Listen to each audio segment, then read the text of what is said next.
Hello! Welcome to the Cool Library and welcome to this video, which is my end of year wrap up. I know I never did a third or fourth quarter wrap up videos, and I'm very sorry about that. I have the footage of it, just got lazy, and I feel like at this point it's way too late to post them, so they're never gonna see the light of day.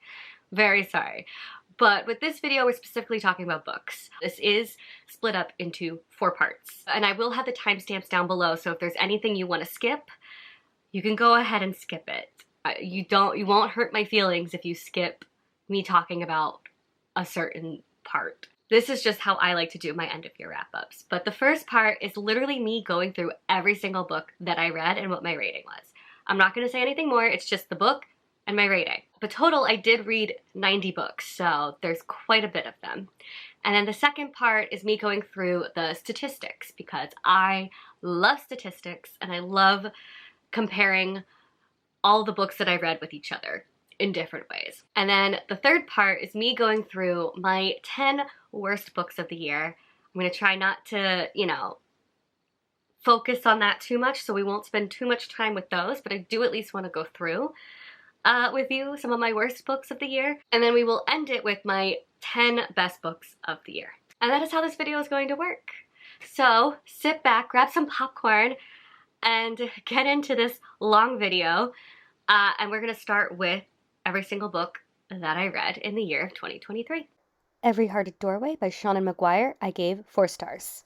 Down Among the Sticks and Bones by Seanan McGuire, I gave 3 stars. Beneath the Sugar Sky by Seanan McGuire, I gave 4 stars. Lore Olympus Volume 1 by Rachel Smythe, I gave 3.5 stars. In an Absent Dream by Seanan McGuire, I gave 4.5 stars. I didn't realize that some of these came out blurry as I was taking them, but this is Lore Olympus Volume 2, and I gave it 4 stars. Lore Olympus Volume 3 by Rachel Smythe, and I gave it 3.5 stars. Come Tumbling Down by Seanan McGuire, I gave 3.5 stars. Across the Green Grass Fields by Seanan McGuire, I gave 4 stars. Where the Drowned Girls Go by Seanan McGuire, I gave 4.5 stars. Lost in the Moment and Found by Seanan McGuire, I gave 4 stars. Love in Color by Bolu Babalola, I gave 2 stars. The Rose Code by Kate Quinn, I gave 4.5 stars.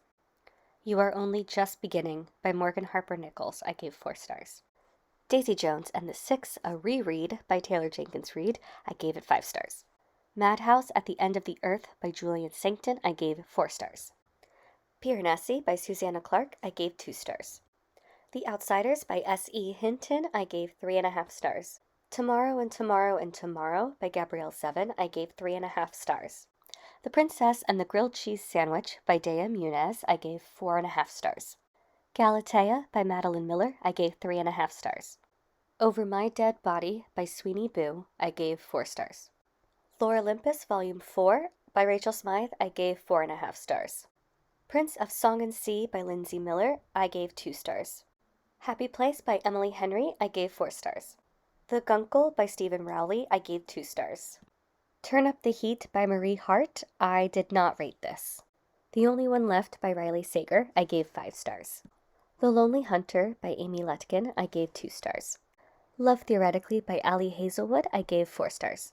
A Ghost in Shining Armor by Therese Bahari, I gave 1.5 stars. Untamed Shore by Sylvia Moreno-Garcia, I gave 2 stars. The Beautiful Ones by Sylvia Moreno-Garcia, I gave 5 stars. The Daughter of Dr. Moreau by Sylvia Moreno-Garcia, I gave 3.5 stars. Gods of Jade and Shadow by Sylvia Moreno-Garcia, I gave 4.5 stars. Lessons in Chemistry by Bonnie Garmis, I gave 3.5 stars. Signal to Noise by Sylvia Moreno-Garcia, I gave 3.5 stars. Silver Nitrate by Sylvia Moreno-Garcia, I gave 4 stars. Circa by Devi S. Lasker, I gave 2.5 stars. Well Traveled by Jen DeLuca, I gave 2.5 stars. Tokyo Dreaming by Amikio Jean, I gave 3 stars. Partners in Crime by Alicia Ray, I gave 3.5 stars. A Court of Thorns and Roses by Sarah J. Maas, I gave 4 stars. Halloween Party by Agatha Christie, I gave 3.5 stars. On Earth We're Briefly Gorgeous by Ocean Vuong, I gave 1.5 stars. A Court of Mist and Fury by Sarah J. Maas, I gave 4.5 stars. The Deep by Elma Katsu, I gave 2.5 stars. A book that will not be named because it is under St. Martin's Press, but I gave it 3.5 stars. In a Dark, Dark Wood by Ruth Ware, I gave 4 stars. Huda F. Cares by Huda Fahmy, I gave 4 stars. This Winter by Alice Oseman, I gave 3.5 stars. At Night, All Blood is Black by David Diop, I gave 4 stars. Convenience Store Woman by Sayaka Murata, I gave 3.5 stars. Arch Conspirator by Veronica Roth, I gave 4.5 stars. And We Rise by Erica Martin, I gave 4 stars. The Girl from the Sea by Molly Knox Ostertag, I gave 4 stars. The Puppets of Spellhorst by Kate DiCamillo, I gave 5 stars. Time Will Tell by Courtney Pepperno, I gave 4.5 stars. All the Horses of Iceland by Sarah Tolmie, I gave 3.5 stars. Excuse Me As I Kiss the Sky by Rudy Francisco, I gave 3 stars. A Mirror Mended by Alex E. Harrow, I gave 4 stars. Rosencrantz and Guildenstern Are Dead by Tom Stoppard, I gave 1.5 stars. The Bridegroom Was a Dog by Yoko Tawada, I gave 3 stars. An Elderly Lady Is Up to No Good by Helene Thurston, I gave 5 stars. The Scourge Between Stars by Ness Brown, I gave 3.5 stars. The Uncommon Reader by Alan Bennett, I gave 3 stars. Thorn Hedge by T. Kingfisher, I gave 4.5 stars. Small Things Like These by Claire Keegan, I gave 3 stars. The Christmas Guest by Peter Swanson, I gave 3.5 stars. Lore Olympus, Volume 5 by Rachel Smythe, I gave 3.5 stars. Great Goddesses by Nagita Gill, I gave 2 stars. These Are the Words by Nagita Gill, I gave 3 stars. The Stone Keeper, Amulet Volume 1 by Kazu Kibushi, I gave 4 stars. An Elderly Lady Must Not Be Crossed by Helene Thurston, I gave 4 stars. The Stone Keeper's Curse, Amulet Volume 2 by Kazu Kibushi, I gave 4.5 stars. The Cloud Searchers, Amulet Volume 3 by Kazu Kibushi, I gave 4.5 stars. The Cat Who Saved Books by Suzuki Natsukawa, I gave 5 stars. And Then I Woke Up by Malcolm Devlin, I gave 3 stars. The Last Council, Amulet Volume 4 by Kazu Kibushi, I gave 4.5 stars. Prince of the Elves, Amulet Volume 5 by Kazu Kibushi, I gave 4 stars. The Dead House by Don Kurtagich, I gave 4 stars. Escape from Lucian, Amulet Volume 6 by Kazu Kibushi, I gave 4.5 stars. There is a book that I forgot to take a picture of, so I'm just going to put it right here, but that is Saga, Volume 11, which I gave 4.5 stars. Before the Coffee Gets Cold by Toshikazu Kawaguchi, I gave 4 stars. Firelight, Amulet Volume 7 by Kazu Kibushi, I gave 4.5 stars. Heartstopper Volume 5 by Alice Oseman, I gave 5 stars.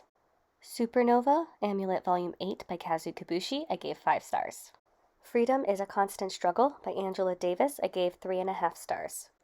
All the Light We Cannot See by Anthony Doerr, I gave 3.5 stars. And lastly, Love Light Farms by B.K. Borison, I gave 2.5 stars. Welcome back. I wish I could say there is tea in this cup, but there is not. It's actually a Mountain Dew Baja Blast because I love it. Honestly, the best soda out there. Most refreshing. So these books behind me are my 10 best and 10 worst, and we will turn them around once I reveal them. But for now, statistics time. Now, as I mentioned, I have read 90 total books. My best month was definitely November. If you haven't been here, I did a video in November where I watched 30 books in 30 days. So I read 30 books in November. So that's definitely my best reading month books-wise, but it is also my best reading month page-wise. I read 4,999 pages in November. So close to 5,000, just needed one more page. But the total pages that I read was 21,819. Very exciting. But as you can see, this is how it splits up. I did DNF 7 books this year, which is good. Definitely want to keep DNFing when I'm not enjoying, and as you can tell, a lot of my DNFs are going to be in my bottom. But my main reason for DNFing is actually poor prose. I didn't like the writing style of most of the books that I DNF'd. My reading method was actually pretty split. It was like half and half pretty much. What is it? 51% were mixed media, which is basically where I did an audiobook and physical. I would go back and forth or sometimes at the same time with certain books, and then 48.9% I read physically. So I like that.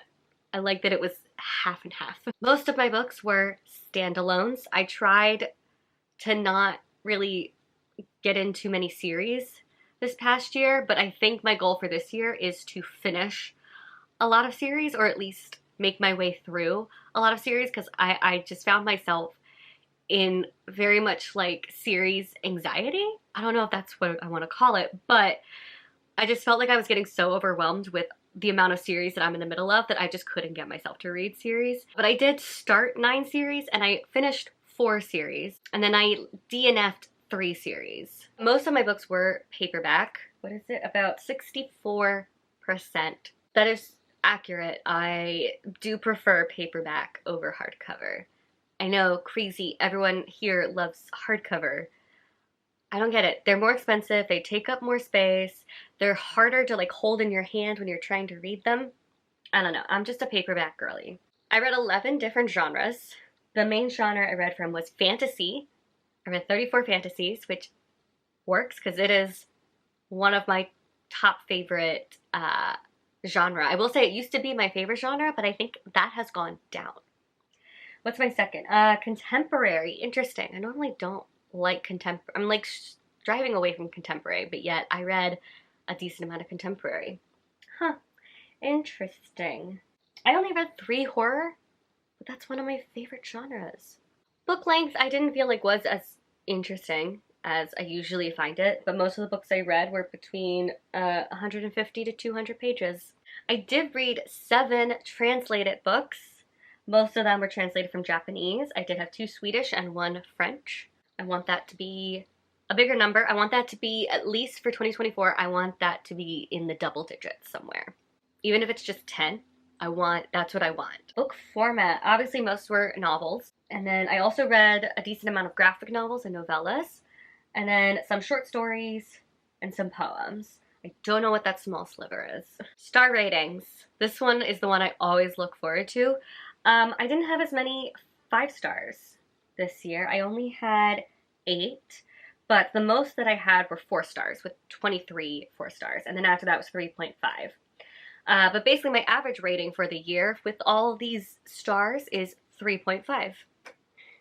Just smack dab down the middle. Definitely read a lot more adult this year. I only read 9 middle grade and 12 young adult, so we're definitely getting more into my adult era, which is good because I am an adult. This is a statistic that I don't like, but you know, you gotta show it to be transparent and to understand this is something we still need to work on. But 67% of the books that I read did not have LGBTQ plus representation in it.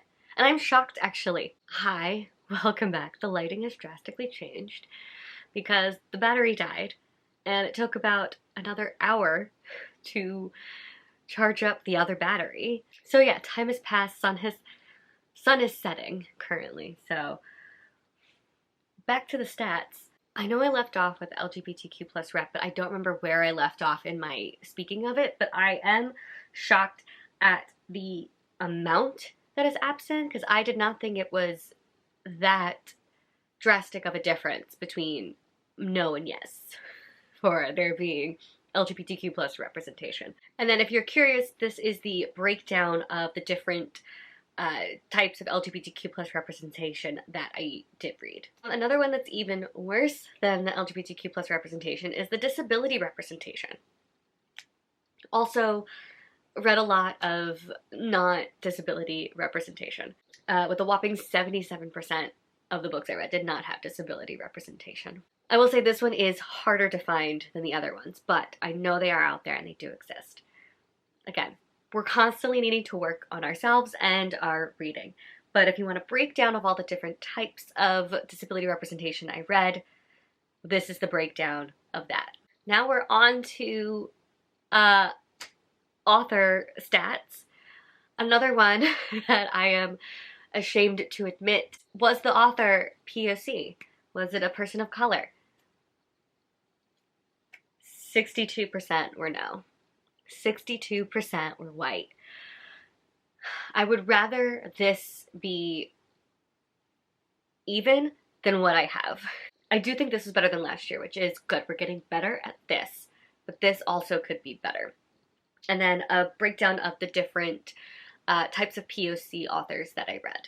Now next is the gender of the author, and I did typically read more women authors. 73% were women, 25% were man, and then 1% was non-binary. And then this is the nationality of the authors that I read. Obviously mostly were American because I am an American, I'm in America, I typically pick up American books, but I also have a good amount of Japanese on here, which is nice to see. And the last stat to talk about is new or returning author. This one also is pretty even, but most were authors I had read from before. And the top 3 authors that I read from this past year was Shauna Maguire with 8 books, Kazu Kibushi with 8 books, and Sylvia Moreno-Garcia with 6 books. Okay, now we're on to section 3, the worst books that I read this year. And I don't want to be here for too long because I don't want to focus too much on the bad. I'd rather focus more on the good. Let me do some honorable mentions for worst books of the year. These didn't quite make it into my bottom 10, but they were pretty close to getting in my bottom 10. We have Love Life Farms by B.K. Borison, Well Traveled by Jen DeLuca, and The Deep by Alma Katsu. Now, these bottom 10, they're going to be in order from bad to worse. Okay, I think I fixed the lighting. Do I want to redo everything I filmed? Absolutely not. So the best of the worst was Untamed Shore by Sylvia Moreno-Garcia. I did a vlog this year where I read all of Sylvia Moreno-Garcia's books and ranked them and decided which ones were my faves, which ones were my least faves. Spoiler alert, there may be 1 or 2 in the top 10. So if you know that video, you probably know what's in there. But this was my least favorite of hers. It was very upsetting. This was a thriller with murder, and I just remember really hating the characters. But if you want more of my thoughts, I will link that vlog down below. Actually, I'll link all of the vlogs that I filmed in the year 2023. So if you want more of my thoughts on any of the books that I read, they're probably in a vlog. But this, yeah, was my least favorite. I just really couldn't stand any of the characters, and it annoyed me. That's that. Number 9. This was a DNF, but that is Piranesi by Susanna Clark. Now I know there's a lot of people out there who love this book. I didn't. I made it halfway through and I just really was bored out of my mind and didn't understand what was going on. This is like I guess a fantasy magical kind of book where we have this guy who lives in a house. The house is endless. He's just kind of like discovering the different parts of the house. There's another man that he finds and they kind of like compare notes with each other, and he thinks there's like a 3rd person living in the house. Yeah, I just couldn't understand it, and the writing for me was too lyrical that a lot of it didn't make sense. And that's why I didn't like it, and I'm very sorry because I know that's quite a popular book that a lot of people love. Alright, number 8 is The Guncle by Stephen Rowley. I was very upset because I was going into this expecting to love it. While I didn't hate it, I don't think I got what I wanted from this book. So that might be more of a me issue, but you know, when everyone is saying like all of the, you know, what are these called? Blurbs? When all of the blurbs are saying how hilarious and funny it is and I didn't laugh once, I was expecting to laugh or at least feel like I'm laughing on the inside, but no, none of that happened for me. I don't remember too much, but I also just remember my feelings not being what I wanted from the book. This is about these 2 kids. I think they had just lost their father, and their mother is dealing with something, so their gay uncle, hence the Guncle, is looking after them. And he's not, you know, really the kind of guy to really be like looking after kids, but he learns along the way through all these different like misadventures and mishaps and stuff that happen to, I don't know, learn to be a grown-up. This is another one where I think I don't know, I wasn't into it. Alright, at number 7 we have Prince of Song and Sea by Lindsay Miller. I was very excited for this because I'm absolutely in love with Prince Eric. He is forever my #1 Disney prince. And so when the movie was being re-released as a live action, and I was very excited about it, and it like sparked my love for Prince Eric again. Was really looking forward to this because this is the story of Little Mermaid from Prince Eric's point of view. And it just didn't do it for me. It unfortunately was not the Little Mermaid story. I think it started off as the Little Mermaid story, but then like they made so many changes that it just felt like it wasn't anything like the Little Mermaid story that I know, and it just kind of ruined Prince Eric for me. But this cover is stunning. Absolutely love the cover. #7 is Love in Color by Bolu Babalola. This was another DNF, another one where I made it halfway through, but this is a collection of short stories all about love and the different types of love. And I think I just had to stop reading it because it was, again, this was another case of poor prose. I wasn't into the writing style. That's all I can really remember about my thoughts on this book because I read this back in February. I'm so upset. I really wanted to love this, but I couldn't get into the writing. And #5, we have another disappointing one for me, and that is Great Goddesses by Nikita Gill. I love Nikita Gill. I have read almost all of her poetry collections. There's still a few I gotta get to. And I've loved all of them, except for this one. And I wish I could remember why. But this one just wasn't very rememberable. And I don't think this one resonated with me as much as her other works have. And so that's why this one is on the list. All right, #4 is The Lonely Hunter by Amy Letkin. This was another DNF of the year. This was a nonfiction about, you know, being single and why people are single more often now and why maybe it's actually okay to be single. This is another one I read very early on in the year that I'm kind of struggling to remember. My thoughts on this book, I remember being bored. I think she was repeating herself a lot, and I was hoping it would make me feel okay with being single, but it ended up not doing that. All right, my #3 is gonna make people mad because I don't know a single person who doesn't like this book. Like, I feel like everybody loves this book except me. So I have the unpopular opinion. Just know that with what I'm about to say. But my #3 worst book of the year was On Earth We're Briefly Gorgeous by Ocean Vuong. I already feel the hate coming for me. I feel it. This was actually a DNF for me because, again, another one I made like halfway through. I don't even really, but I made it halfway through the book. And I just couldn't do it anymore. For this one, it was, again, the writing. Could not get into the writing of this book. It's a story I really wanted to like and really get into as well because it's told through like letters. Our author wrote letters to their mother who can't speak English, but wrote these letters in English to, I guess, kind of help her. But it's just, you know, letters about this person's life. And the writing I couldn't get into. It was stressing me out, honestly. And I wanted to like it, but I just, Sorry to everyone who loves this book and gave it 5 stars, which is almost everyone I know. Yeah, I didn't like it. I'm sorry. #2 is A Ghost in Shining Armor, another book I DNF'd. This is by Therese Bahari. I really wanted to like this because this is a romance between a woman and a ghost, and this didn't do it. This, again, the writing was so bad. The writing killed it for me. That's all I remember about this book. I literally don't remember anything about this book. But I think, again, I made it maybe like a third of the way through this one.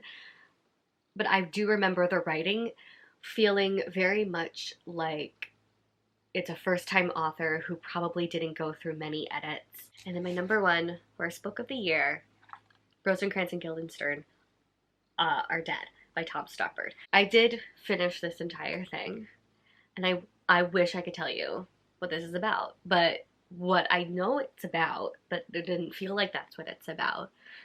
But in the Shakespearean play Hamlet, there are two characters named Rosencrantz and Guildenstern.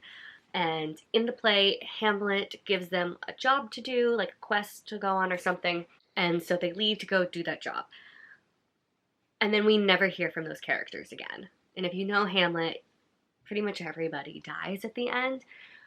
And so this is like their story of what they did when they went off. This was just a bunch of nonsense.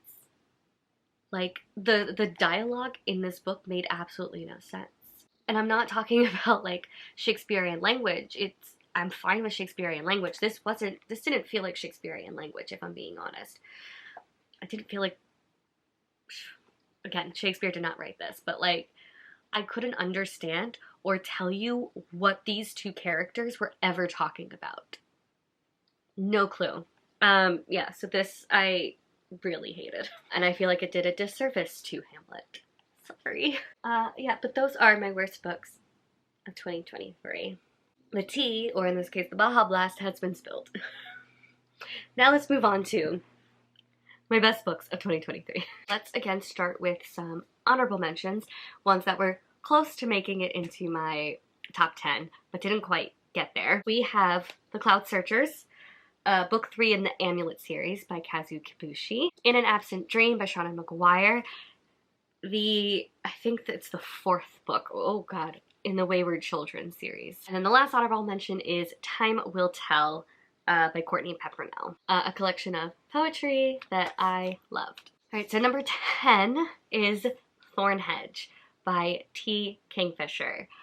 Super short, you didn't need any more, you didn't need any less. This was the perfect length, and the story was very fairy tale-esque. We have, I think her name is Toadling. Her name is Toadling. And she was kidnapped as a child and grew up in, like, the fairy world, but with, like, the toads in the fairy world. And then she was, you know, made to be a fairy to give blessings, and she went to go give a blessing to the child that replaced her. And things went wrong, and it turned out to be a curse. And she's just trying to protect the world from the curse that she made, basically. But yeah, no, this was incredible. Highly recommend. At number 9, I have a book that might probably have my favorite title, but that is The Princess and the Grilled Cheese Sandwich by Dea Muniz. This is a YA graphic novel. It is incredible, and the amount of cheese puns that are in here, perfection. Absolutely perfect. So with this we have Lady Camembert. She, you know, just wants to be a woman doing her own woman things and not letting men tell her what to do. But of course, when her father dies, the fortunes can't be passed, the family fortunes can't be passed down to women, only the men of the family. So she pretends to be a man to get her father's fortune and moves to a different town. And there she meets Princess Bree, who of course thinks she is a man. So things get a little messy, but romance ensues, and it is fabulous and so fun. I was grinning from ear to ear reading this book. Loved it. And number 8, we have Gods of Jade and Shadow by Sylvia Moreno-Garcia. Ugh. I cried at the end of this book. This was a romance that, like, filled my heart and then broke it. But it's also a fantasy based on Mayan mythology. And there's also a ton of adventure in this. So we've got, like, the god of death. We've got a woman who's kind of like Cinderella. I feel like there's a lot of ties to Cinderella in this, which is surprising. And it's a fun time. I don't have anything else to say. But this was just truly beautiful. Number 7 is Heartstopper, Volume 5 by Alice Oseman. I'm sorry, but every book in the Heartstopper series is a 5-star book. It gets 5 stars because it's perfection. These books are perfection, and so is the television show, but that's a different story for a different day. This, again, is just following the story of Nick and Charlie and their romance. And in this one, we're still dealing with Charlie's anorexia, but we're also now dealing with Nick's about to, you know, go off to college, and he's trying to figure out what college to go to, but also he doesn't want to be too far away from Charlie. And just, you know, that whole teenage years of you're with the love of your life at the time. And granted, I do think Nick and Charlie are forever, and they are forever. But like that sense of like we're about to be apart for a very long time. Are we going to be able to handle this? It's a graphic novel series that breaks my heart and puts it back together in just wonderful ways. Number 6 is The Only One Left by Riley Sager. I am so happy that we have a 5-star from Riley Sager, because his last couple ones have not been great, but I will read whatever Riley Sager puts out into the world. And he's coming out with a new one, and I'm very excited. But this is a thriller about this woman. What is her name? Her name is Kit, and she's a caretaker for, not a caretaker, a home health aide is what they call it. And she's been tasked to, basically like a live-in nurse. And she's been tasked to be a live-in nurse for Lenora Hope. Now, Lenora Hope is an old woman, but back in the day, she was, you know, she was part of one of the biggest murder cases in the world. It was believed that she killed her parents and her sister, and no one knew why, or if she actually did it or not. Lots of rumors and speculations, but she is now an old woman and she needs to be taken care of, and there's creepy things happening in the house, and we uncover a lot of the secrets. But basically Lenora says to our main character Kit here that she's ready to spill all of her secrets. This had so many twists and turns, and it was just so fun, and I couldn't put it down. Loved it. All right, number 5 is The Beautiful Ones by Sylvia Moreno-Garcia.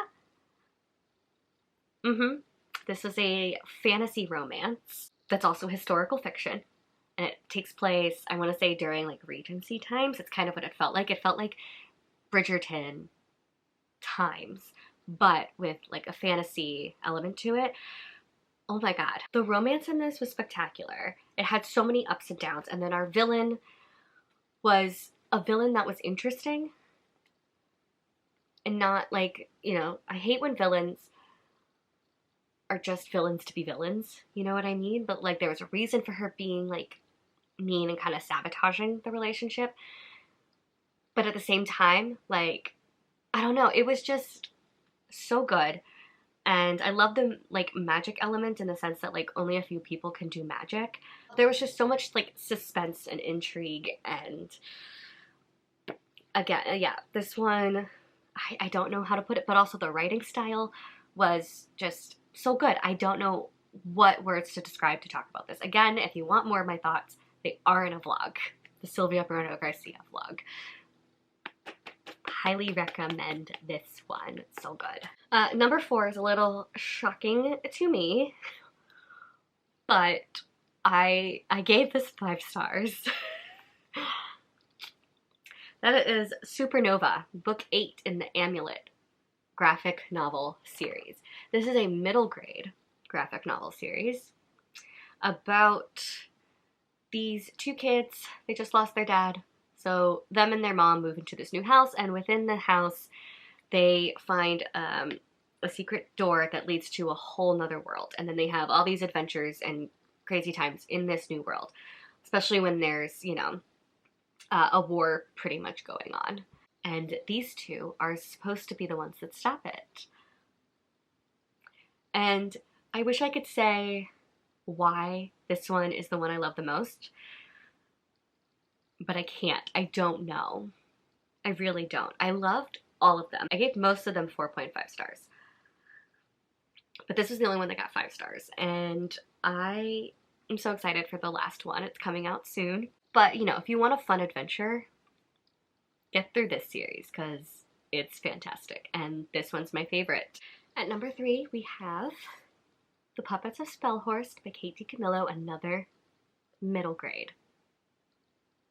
This one was just so fairy tale-esque and exceptional. Like, it's a story about these 5 puppets, and all of these puppets have different personalities, and They each have their own like journey and story that they need to fulfill. I remember picking this up because I saw it on a list of like best books of 2023, and this was like considered one of the best books in the middle grade for 2023, and I was like, well, I would like another short book for my read a book a day vlog. So picked this one up and fell in love. Absolutely fell in love. Speaking of that 30 books in 30 days vlog, number 2 was from that video as well, and that is An Elderly Lady is Up to No Good by Helene Thurston. This was so fun. This is a bunch of stories of this old woman, what's her name? Maud.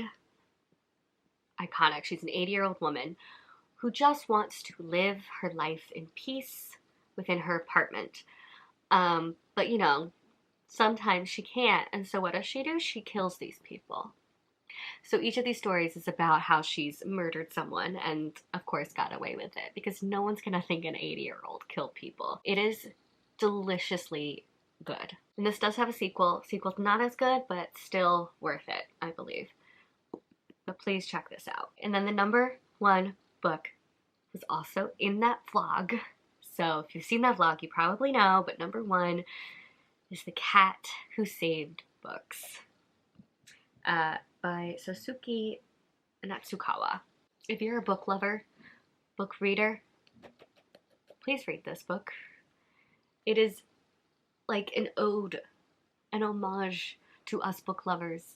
It's about this boy who is dealing with grief. He just lost his grandfather, and he is now working the bookstore that his grandfather owned and try to take care of it. And this magical cat shows up who can talk and is like, I need your help. There are people out in the world who are destroying books, ruining books, and I need you to save these books. They're in mortal peril. So he goes and he saves books from people who are doing unspeakable things to books. Along the way, he finds friendship and he finds love in multiple different places, and he finds the joy of reading and kind of like helps move on from his grief. Not move on, but like it helps him deal with his grief about his grandfather. So it's like this beautiful story, but also we get to save books with a talking cat. I'm sorry, what more does this book need to get your attention? Best book I read of the year, hands down. And there you have it, guys. That is the end of this video. I do also want to mention that I did the same thing for my movies as well as my TV shows. Go check it out. And I'm sorry these videos are so late, but I was on vacation and then I got incredibly sick.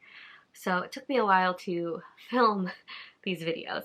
I technically am still sick, but I'm doing a very good job of hiding it. But yeah, I have all the links down below that I told about, and I will also link my movies and TV show end of year wrap-ups down there as well, so you can check them out.